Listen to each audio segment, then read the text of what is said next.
So here I am with Janice Carissa, an amazing pianist, a very kind person. So my first question is, you started the piano at 5 years old. And so my first question is, when did you realize that music will become a part of your life? Right. It's a good question. I've often pondered about this actually because, again, we talked about how music is like a language, right? And I felt like I remember vividly, I think I learned music first before I learned how to write.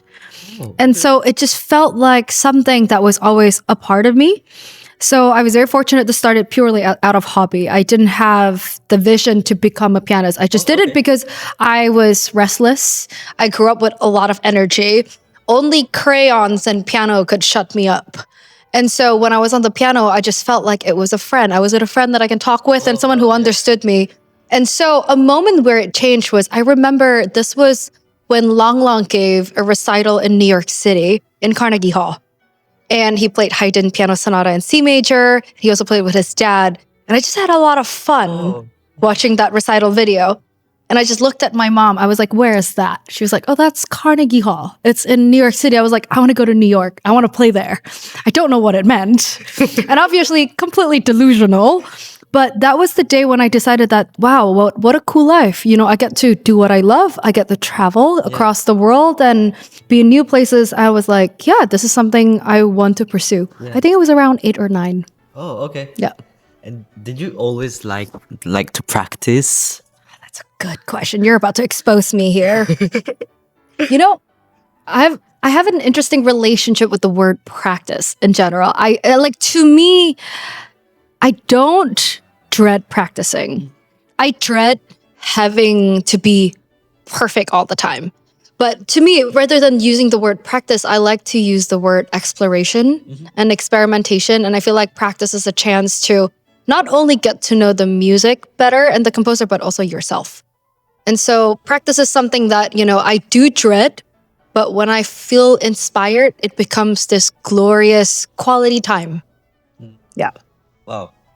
Super. So, and when you were 15, so you moved to America to study at Curtis, and then you studied at Juilliard. Yes. And so how did you leave this journey, and how was it to live in the United States? Yeah. I love it here. I've always known growing up in Indonesia that I wanted to be somewhere else. And when I visited New York City for the first time in 2007, I remember begging my mom not to take me home. I didn't want to go back to school. But obviously reality called, I had to be back. And so when I moved, when I was 15, I was so thrilled because finally a one-way ticket, you know, to this place where I've always dreamt of living. And obviously going to Curtis, I walked in and I was like, oh my God, I'm in Hogwarts, you know, with all the wooden structures, but obviously also the feeling of, oh my, wow, like so many people I look up to, the recordings I listen to when here. Rachmaninoff walked on those very steps, you know, up and down the stairs. And I was thinking, it makes everything so human. And so when I got to America, I just remember feeling free because, you know, this is a place where people are allowed to have their own voice, right? And people are allowed to interpret things the way they want to interpret things. There's no right, there's no wrong. And so I instantly felt at home. And did you like the food in the United States? Well, I have thousands of places saved in total for food. I think for me, the best way to get to know a new city is through the food. As you can tell, we actually just went for ice cream, by the way. So, and I definitely dragged him outside of the practice room. But the food is very, very good. I was very fortunate. Philadelphia actually happens to be the biggest Indonesian population in America. Oh, wow. And so finding home cooking food, Indonesian food, was very, very easy. So when I first moved to America, obviously I would miss having home cooking. And so I felt like the transition from my culture to the West, it felt very seamless. But yeah, oh my gosh, in every city, I can almost tell you what my favorite things are, like in places I've been. But in Philadelphia, there are a few places that mean the world to me simply because of like the memories of going there with my teacher, my family, or every time I feel myself getting uninspired, going there and feeling inspired after I leave. So, Fantastic. You'll give me advices for the food. maybe you can give me advice for the food. Oh, We can exchange. exactly. Yeah, yeah, You know yeah. Europe better. I know here better. Yeah, exactly. We'll exchange. Exactly. And you recently signed with Opus 3 Artists, which is an internationally acclaimed management.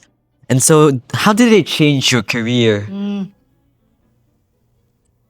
It's a really good question. This was an event that I did not see coming.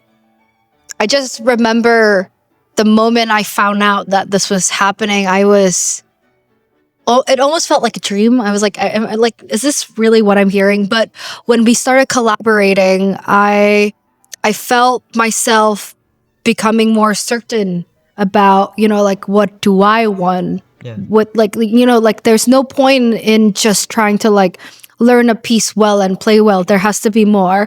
And so immediately when I signed with them, the questions they asked me was that, what is your vision? What is it that you dream about? Like, what would you like to make happen? What sort of projects are you interested in? Like, how can we help you? And I was immediately so like, wow. I was so touched by that because in my mind, there was this, fear of like, oh, like I'm working for them, But my manager, who's a total angel, Sarah Gordon, she's always told me that you don't work for me, I work for you. You tell me what you want to make happen, we will make it happen somehow, but be patient. And I was like, oh, there's all the time in the world. So when I started this, I mean, it was such a life went completely 180. I was not performing as actively yet. And so when I signed with them, I had already, made a lot of like engagements through personal connections for that year. But I remember feeling like, wow, like this tour life on the road, you don't have a lot of time to make anything perfect anymore, right? So I had to learn how to learn things fast and well, and to also learn how to not get burnout. Yeah. And it's a challenge, but it does get easier with time. So yeah, it's definitely very life-changing. I'm very grateful, and they've been like a family to me. So. And how was the contact made? How did you? How did they found you? Yeah. Like in between concerts or in Curtis? I don't know. Frankly, it's a bit of a mystery to me. All I remembered was I had a lesson, and I had just won this Career Grand Award in New York. Wow. It's called Charlotte White Salon de Virtuosi. And when I was preparing for the concert, my teacher, he was like, okay, Janice, I've been keeping this information from you, but there's somebody who would like to hear you play at this concert, and they're really important. Play well. Yeah. And I was like, but I feel like there's always going to be someone important coming anyway that I don't know. He was like, no, but play well. I was like, gonna try too. This was in 2018. Oh, okay. This was in 2018. And I actually met my manager then. That was the first time I met her face to face. She was so lovely. And she was sitting right next to my teacher, Gary Grafman. My teacher was like, I'm surrounded by beautiful ladies. It was so much fun. They were immediately very kind, but it was something that of course I wanted at the time, but it's not like something you can apply for, right? It happens when it happens. And so I was hopeful, but I didn't hear anything from them. Yeah. And what happened was, I didn't realize this. I would get opportunities. And I didn't realize that those opportunities came from my management. But I was not signed with them just yet. I thought they came from Curtis or my teacher. I had no idea. Yeah. And so I guess they were scouting me for a couple of years, and then it became official in 2022. So the process was not very straightforward. Yes. I just remember I was in Marlborough Festival, and one of my mentor who is running the festival basically told me, meet me before I leave. And I was like, oh, okay. Did I do something wrong? Maybe I didn't play well or something. Oh my God. And that's when I found out. He just told me, Jonathan Biz came up and told me that Opus 3 is going to sign you. They're reaching out next week. And I was like, what? I was like, huh? And I was like, really? This is happening? Yeah. Like, what? I've not done anything. And I'm just going from one school to the next. But they've been keeping tabs. And next thing I know, I got the email. I was I got lunch with my manager, and then it was all consolidated within 3 months. So I signed the contract. I remember it was October of 2022. Oh. I was very, very excited. I had just come back from a really lovely day catching up with a friend at a coffee shop. I drank roast latte at Remy 43. A good one, by the way. You should check it out. And then I went back to Juilliard, reserved a practice room. I sat down, and suddenly I got this call. And the call was from my manager. Yeah. And then she was like, we're finally ready to take the next step. Would like to sign you. Let's talk. I screamed. So thrilling. But again, it's just the beginning, right? Yeah, Oh my God, like there's so many mountains to climb, but this was an exciting first step towards, hopefully a brighter future. Here. Incredible. Congratulations. Thank Yeah, you. it's amazing. Thank you. And what advice would you give to young musicians? I guess to reframe the question, Yeah. perhaps I would maybe here are maybe a few things that I'm grateful that I heard when I was young.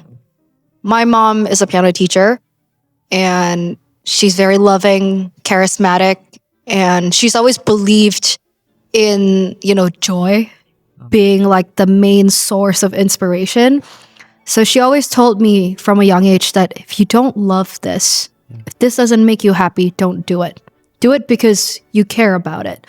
And that joy of making music, I think, is so important. This is why I always, tell myself, like, if I don't feel inspired, there's actually no point in practicing. Yeah. Because you're really wasting time on the instrument, and you're creating unnecessary habits by practicing mindlessly.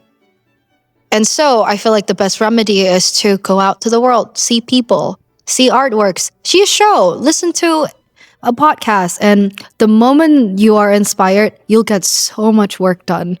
And so I always believe in find inspiration and everything else will slot into place. Yeah. Thank you so much.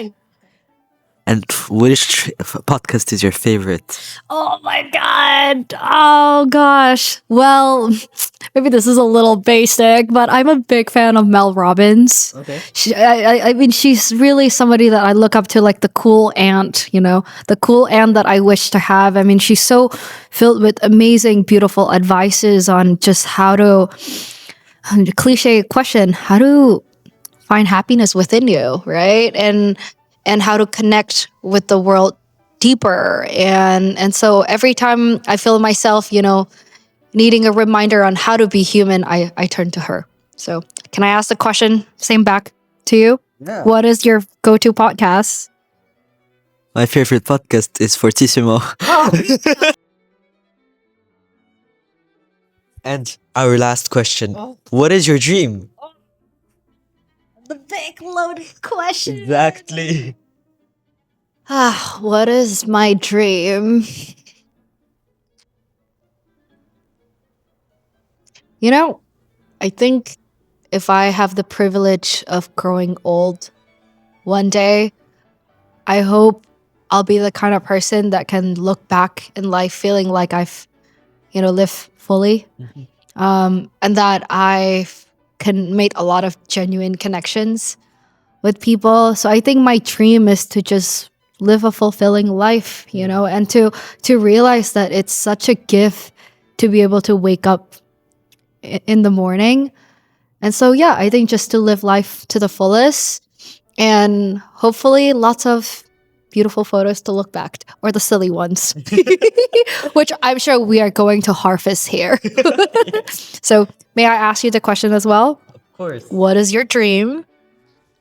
My dream is to make people happy through music, to enjoy the world, to enjoy the life, and to make music forever. And it's something so important in our lives, I think. Yep. And we can't live without it. No, absolutely not. I mean, I think we're all probably can relate to this, but silence doesn't always feel natural, right? And again, sometimes even when we're not really thinking and we find ourselves humming, do do do. So again, music is so natural. It's a part of us, and it's a language too, Yes, of right? course. So obviously, the world is a better place with music existence. Yes. So beautiful. Music is like, something that can help others also to be Yeah. better, to feel better. I think it's the most important thing in everyone's lives. Absolutely. Yeah, I mean, again, just so interesting sometimes to think about the role of music in movies. Oh, Right? yes, of course. Without the right music, it will deliver completely a Yeah. different message. Horror movie. In horror movie, which I'm sure you have. Are you a big horror movie fan? No. Oh no, this is how I watch.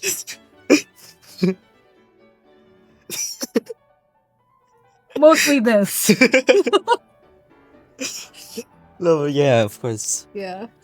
Well, thank you so much for your time. Thank It you. was so nice to talk to you. Likewise, pleasure is me too. Yes, and so here we are at the North Shore Chamber Music Festival. Tomorrow is the opening concert, and so see you soon. Bye bye.